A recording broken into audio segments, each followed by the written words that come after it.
Mama G's restaurant never closed. Day or night, her doors were always open, warm with the fire's glow and the scent of cooking. Even at 3 a.m., you would find food waiting, hot and ready, served with a smile. People came from all over. Some walked, others rode bikes, and a few even came barefoot. They all came for one reason: Mama G's food. Her pepper soup had the power to make even the sickest man dance. Her jollof rice smelled like Christmas morning, and the soup was thick, like a secret, sweet like a stolen mango. Her pounded yam sat like royalty beside every bowl. People lined up before the food was even ready, and by the time the first plates were served, they were gone within minutes. The townspeople said it was because her food was simply too good, made with the finest spices and secret blends, touched by magic. No one asked too many questions. No one looked too deeply. The food was just too perfect. Her shop was always full, with laughter in the air, plates clattering, and voices shouting, "Add more meat, Mama G." She would laugh, her gold tooth shining. "Eat and forget your sorrows," she'd say, ladling stew like a river flowing over stones. But behind that smile, behind those pots, something else was brewing, something only Mama G knew. And soon, Asaba would learn, because every pot has a bottom, and some bottoms hide more than pepper. In Mama G's kitchen, where the walls always sweated from fire and the smell of stew filled the air, there was one pot that never opened. It was big, black, and old, sitting in the corner by the back wall. This pot never moved. No one dared touch it, not even the workers. Only Mama G approached it, and only once a year in December. The doors were always locked, the curtains drawn, and that pot never made smoke. No one ever saw her open it, but when December came, and Mama G cooked with that pot, her food tasted sweeter than ever, sweeter than sugar cane, richer than a king's feast. Yet the pot stayed silent, heavy, cold, full of something no one wanted to imagine. Her husband, Mr. Dan, was a man who loved food more than anything. He would stroll into the kitchen humming, lifting lids to taste soups, lick spoons, chew meat.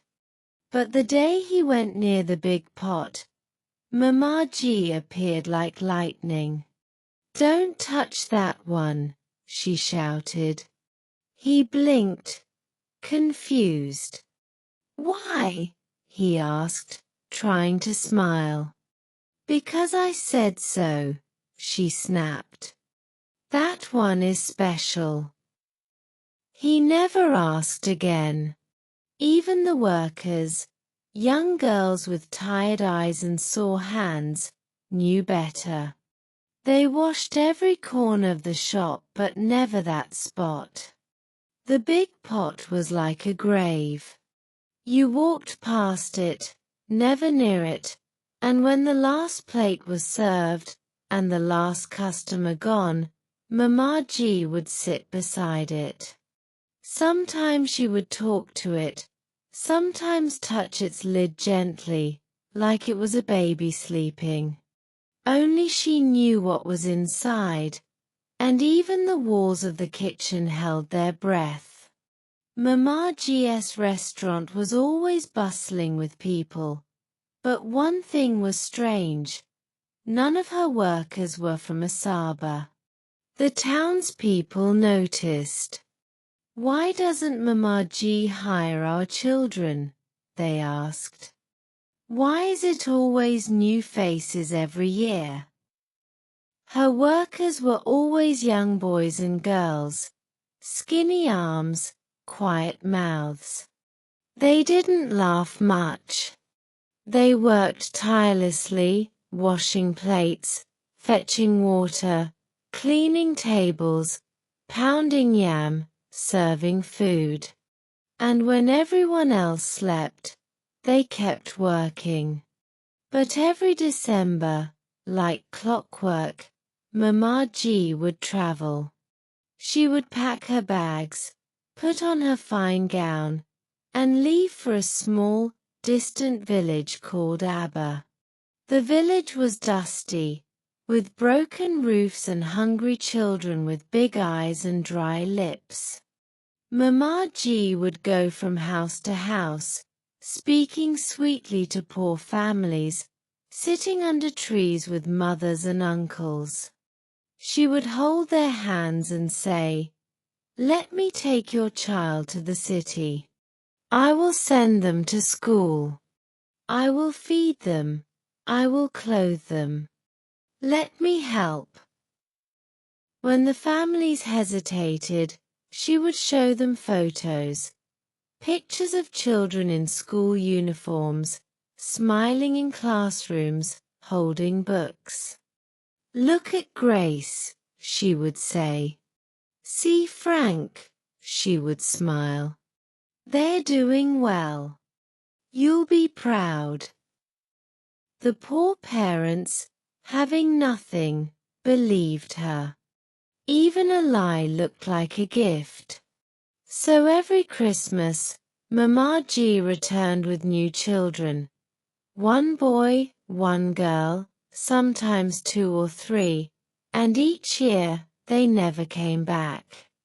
The first child Mama G took was a girl named Grace. Grace was only 15, her heart soft, her eyes always on the verge of tears. One day, a fire destroyed her house, big, angry flames that consumed everything. Her parents died inside, the house turned to ashes. After the fire, Grace had nowhere to go, so she moved in with her uncle. But the uncle already had too many mouths to feed.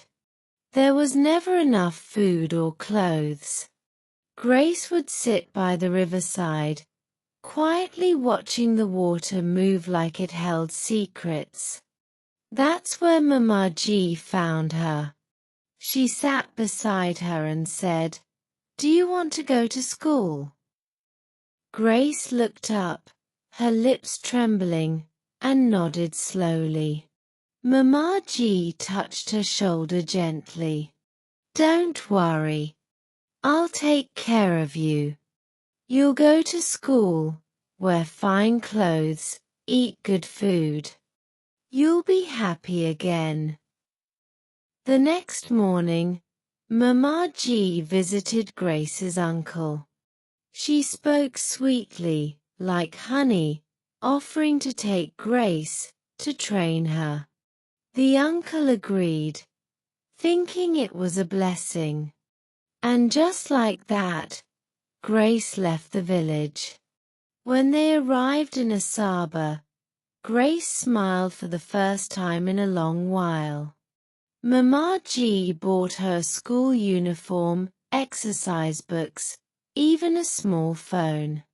She started school, learned quickly, and sometimes called her uncle. She felt safe, lucky. She thought, maybe the world is kind again. But that didn't last long. By the time the second school term came, everything changed. One morning, Mama G stood before her and said, "You can't just eat and go to school. What are you giving back?" Grace was confused. "But you said, Mama G's voice grew hard. I said what I said. Now get ready. You're working with me. School stopped. The uniform was folded, books thrown into a corner.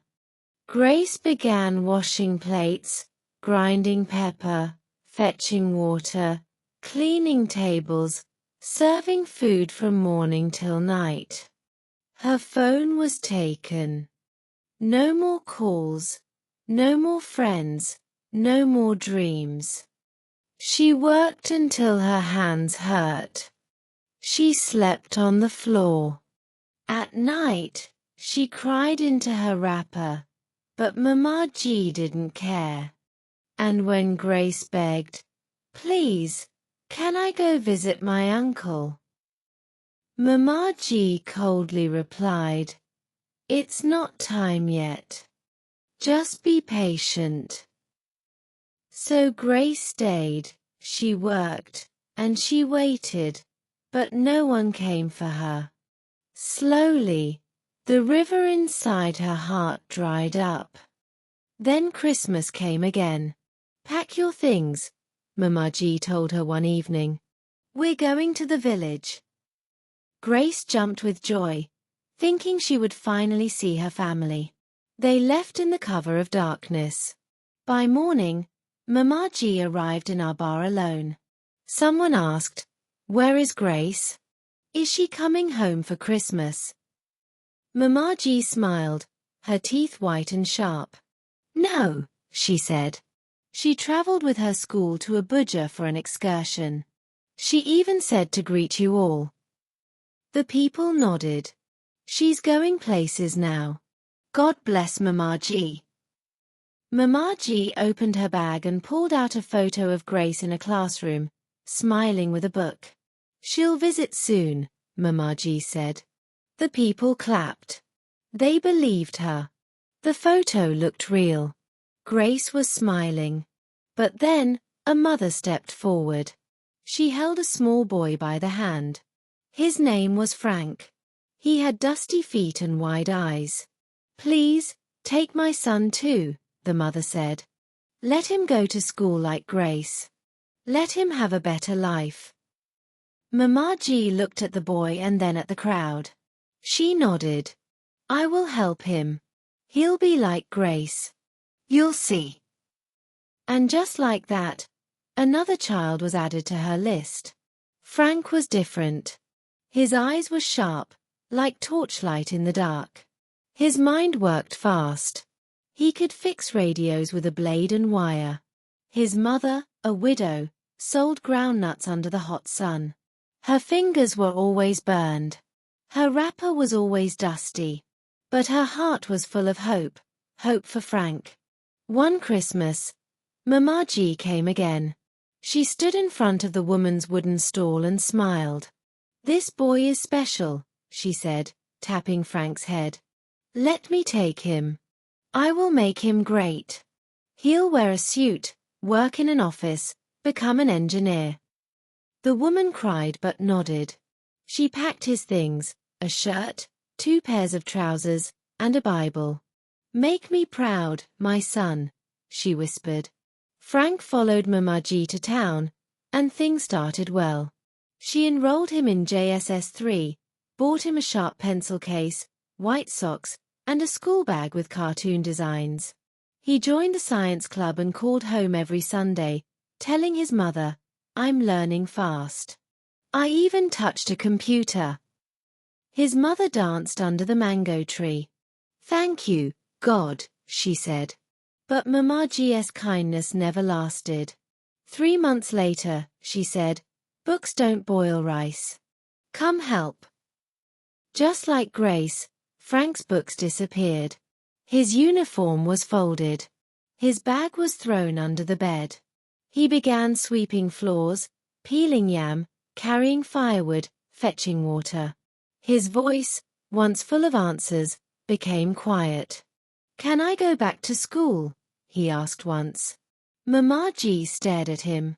"Did school ever feed you?" she said coldly. From that day, he stopped asking. Then, one December night, Mama G told him, "Pack your things. We're going home." Frank's heart jumped. "Mama," he shouted. "I'll see my mother." They left before the birds woke, but when they reached the village, Mama G came alone again. "The boy went to America for an excursion," she told them. "See, he's in a lab coat."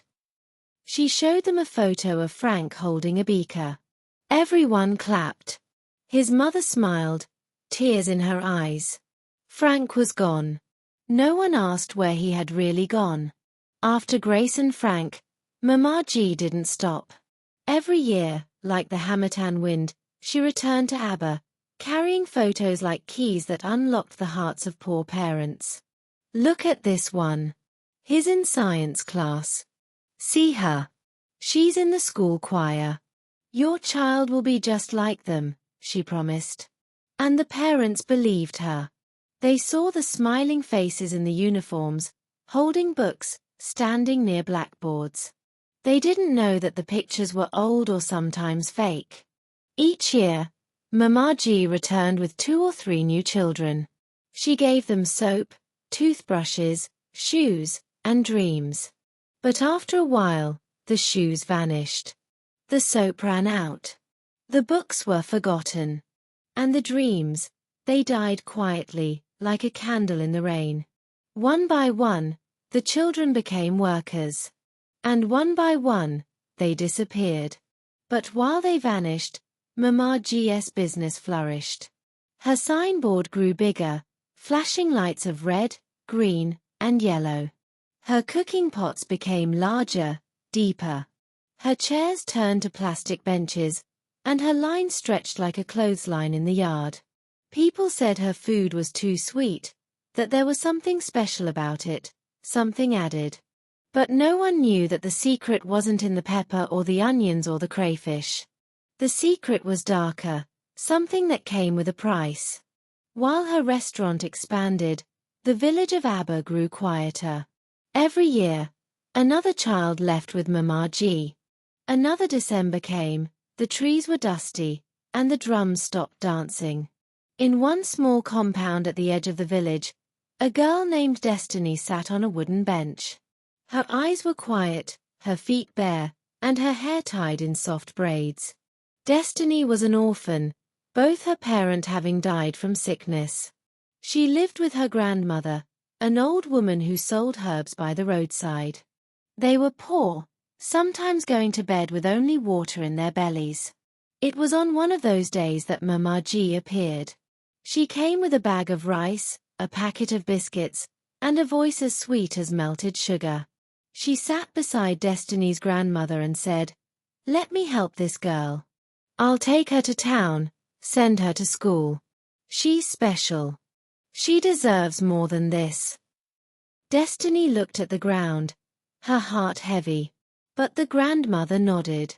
They agreed, and the next day, Destiny left the village with Mama G.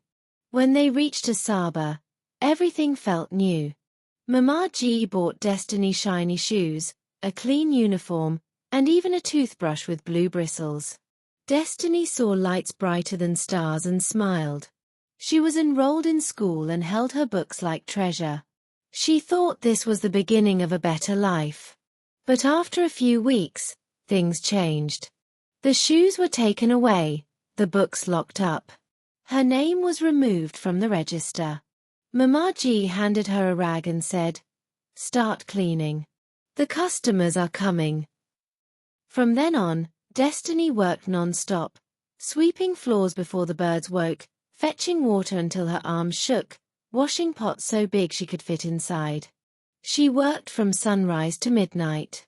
And when she grew tired, Mama G would say, "You're not here to sleep. You're here to help." Destiny wanted to cry, but no tears came. Like the others before her, Grace, Frank, and the nameless ones, Destiny became part of the kitchen. But something about her was different, something the pot hadn't seen before. In Mama G's world, the kitchen was always busy, the food always hot, and the money kept coming. But behind all that noise, something quiet and wicked was creeping. It was Mr. Dan, Mama G's husband. He had a big belly, a loud laugh, and a love for pepper soup. But his eyes had begun to do something wrong. They were always on Destiny. When she bent to carry water, he stood behind her. When she washed fish, he sat on the bench, chewing toothpick, staring.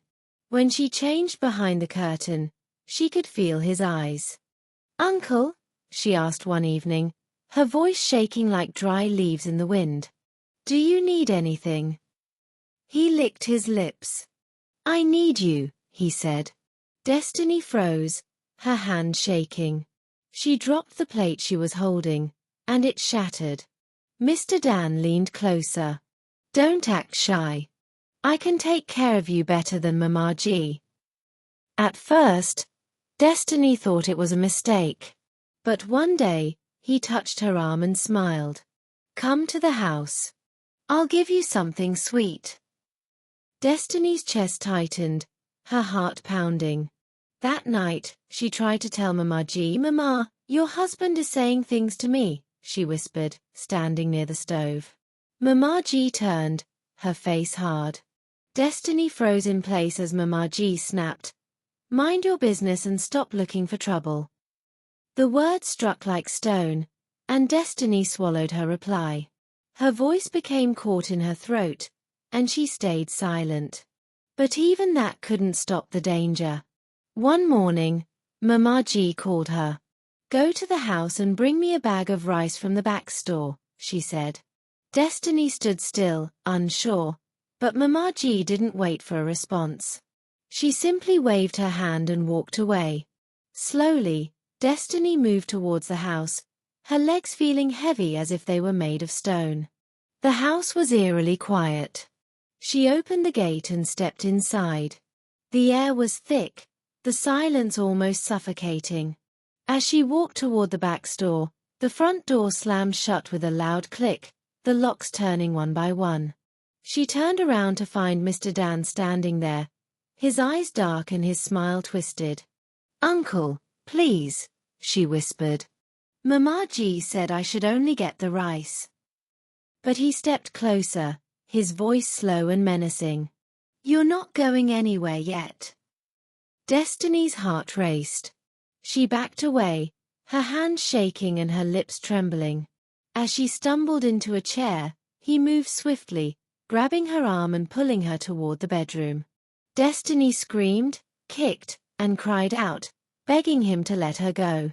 "Mama will find out," she cried, but he was too strong. He pinned her down, climbing on top of her. Just then, the door burst open. Mama G stood there, her eyes moving coldly from Destiny's torn dress to Mr. Dan's hands. She didn't blink, didn't shout, didn't say a word. Without a sound, she turned around and walked away, leaving Destiny on the bed, crying. She left her husband behind, sweating and trembling with shame. By morning, the room was empty. His clothes, his shoes, even his phone were gone. Destiny woke to silence. She went to the shop, where Mama G was already stirring a pot of pepper soup. Without looking at Destiny or asking about the rice, Mama G simply said, "Start slicing the onions." Later that day, Mama G shouted in the street, "My husband is missing." She held her wrapper tightly, kneeling on the ground as she cried out, "Where is my husband?"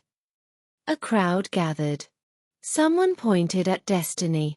"Isn't it you who saw him last?" Another voice accused. "Maybe she killed him." Mama G's eyes turned red with fury. She slapped Destiny so hard that her head spun. "You touched my husband," she yelled. "You tried to steal him from me." Destiny shook her head, but Mama G slapped her again, even harder. "Liar," she shouted. "You wanted to snatch him away from me." The crowd murmured. A woman covered her mouth in shock. A man whispered, "Is this true?" Someone spat on the ground beside Destiny. Another voice said, "This girl is cursed." Destiny's voice cracked as she cried, "I didn't do anything." But Mama G wasn't finished. She grabbed a thick cooking stick, smooth from years of use. With fire in her eyes, she raised it high, ready to strike. "Today, I will beat the demon out of you," she screamed. Destiny tried to crawl away, but her hands scraped against the floor, her legs trembling. Mama G ran after her, the stick held high. In her anger and haste, she struck something else, a large pot, the one no one dared touch. It rolled once, then stopped. The lid slowly slid off, like a snake, and what came out wasn't smoke, but something worse, silence. The air thickened with an acrid, bitter smell, sharp, not like pepper or meat, but something far worse. A woman stepped forward, peered inside, and screamed. Her voice was so loud it felt as if fire had been poured down her throat. Others rushed to look, and one by one, they screamed. Inside the pot, there was a head. Mr. Dan's head. His eyes wide open, his lips dark, his neck cleanly severed. His gaze seemed to hold a message, though no one knew what it was. But that wasn't all. Beneath his head were more heads, small, frozen in agony. Grace, Frank, and others, their faces frozen in pain. The pot wasn't filled with stew or soup. It was filled with secrets, boiling for years. The pot had spoken, and the truth spilled out, changing Asaba forever. Mama G didn't run. She didn't cry, didn't hide, didn't beg. She just stood there, her face expressionless, her eyes empty like a dried-up well. The police arrived, their boots pounding the ground, their whistles blaring as they pushed through the crowd and entered the kitchen. When they saw the pot, one officer covered his nose, another his eyes. They stepped back, and then turned to Mama G. "You're under arrest," they said. She nodded without a word. They took her away in handcuffs. The street was silent. Even the wind seemed to have forgotten how to blow. Destiny was taken to a safe place, where she sat in a small room, wrapped in a blanket with a cup of tea she never drank. She stared at nothing. Meanwhile, Mama G sat in a police station, alone, the officers questioning her. "Why? Why did you do it?" one asked. Her voice was calm, almost cold, like the water at the bottom of a river. "It was a ritual," she replied. The officer blinked in confusion. "A ritual?" "A powerful one," she said. "One that brings people, one that brings money." She looked around the room. "I wasn't always like this. I used to sell food by the roadside. My food was good, but no one came. Then, one day, a woman insulted me. She said my soup was tasteless. That day, I went to a native doctor. I told him I wanted power. I wanted people to fight over my food." By morning, the room was empty. His clothes, his shoes, even his phone were gone. Destiny woke to silence. She went to the shop, where Mama G was already stirring a pot of pepper soup. Without looking at Destiny or asking about the rice, Mama G simply said, "Start slicing the onions." Later that day, Mama G shouted in the street, "My husband is missing." She held her wrapper tightly, kneeling on the ground as she cried out, "Where is my husband?" A crowd gathered. Someone pointed at Destiny. "Isn't it you who saw him last?" Another voice accused. "Maybe she killed him." Mama G's eyes turned red with fury. She slapped Destiny so hard that her head spun. "You touched my husband," she yelled. "You tried to steal him from me." Destiny shook her head, but Mama G slapped her again, even harder. "Liar," she shouted. "You wanted to snatch him away from me."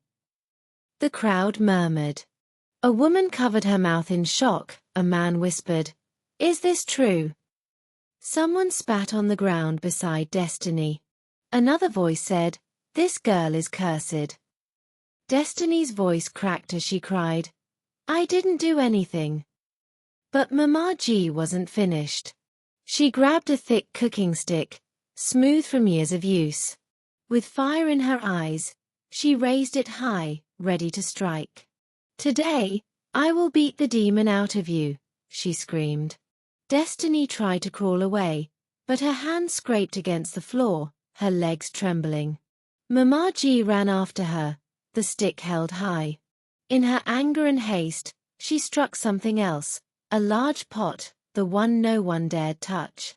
It rolled once, then stopped. The lid slowly slid off, like a snake, and what came out wasn't smoke, but something worse, silence. The air thickened with an acrid, bitter smell, sharp, not like pepper or meat, but something far worse. A woman stepped forward, peered inside, and screamed. Her voice was so loud it felt as if fire had been poured down her throat. Others rushed to look, and one by one, they screamed. Inside the pot, there was a head. Mr. Dan's head. His eyes wide open, his lips dark, his neck cleanly severed. His gaze seemed to hold a message, though no one knew what it was. But that wasn't all. Beneath his head were more heads, small, frozen in agony. Grace, Frank, and others, their faces frozen in pain. The pot wasn't filled with stew or soup. It was filled with secrets, boiling for years. The pot had spoken, and the truth spilled out, changing Asaba forever. Mama G didn't run. She didn't cry, didn't hide, didn't beg. She just stood there, her face expressionless, her eyes empty like a dried-up well. The police arrived, their boots pounding the ground, their whistles blaring as they pushed through the crowd and entered the kitchen. When they saw the pot, one officer covered his nose, another his eyes. They stepped back, and then turned to Mama G. You're under arrest, they said. She nodded without a word. They took her away in handcuffs. The street was silent. Even the wind seemed to have forgotten how to blow. Destiny was taken to a safe place, where she sat in a small room, wrapped in a blanket with a cup of tea she never drank. She stared at nothing. Meanwhile, Mama G sat in a police station, alone, the officers questioning her. Why? Why did you do it? One asked. Her voice was calm, almost cold, like the water at the bottom of a river. It was a ritual, she replied. The officer blinked in confusion. A ritual. A powerful one, she said. One that brings people, one that brings money. She looked around the room. I wasn't always like this. I used to sell food by the roadside. My food was good, but no one came. Then, one day, a woman insulted me. She said my soup was tasteless.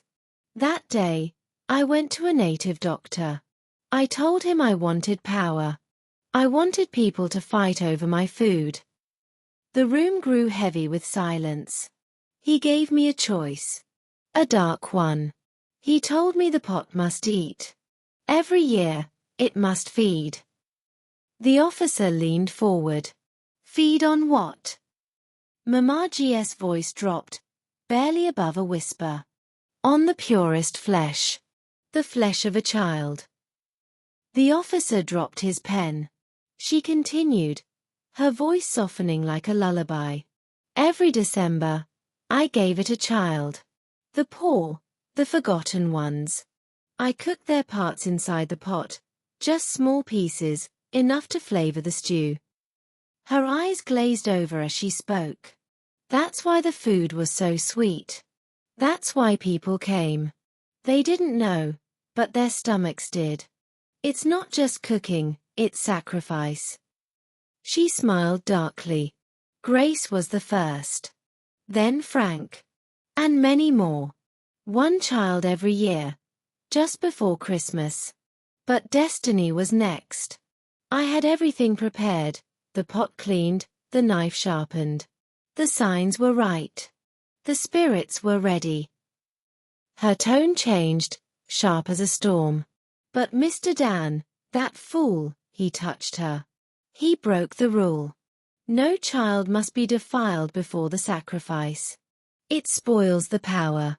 It spoils the taste. So, I gave the pot him instead. His flesh wasn't pure, but it was all I had left. The pot was hungry. I couldn't wait. Far away, in the village of Aber, the news spread quickly. The parents gathered, holding photos of their lost children. They screamed, they wailed, and they cursed. The truth burned like fire, hotter than any stew Mama G ever made. They had trusted her. They had opened their doors, given their children, and now they knew the bitter truth. Mama G was taken to prison, her hands shackled, her face blank. The restaurant was closed, the tables burned, the walls scraped clean. The pot was sealed and taken away, though no one dared to touch it.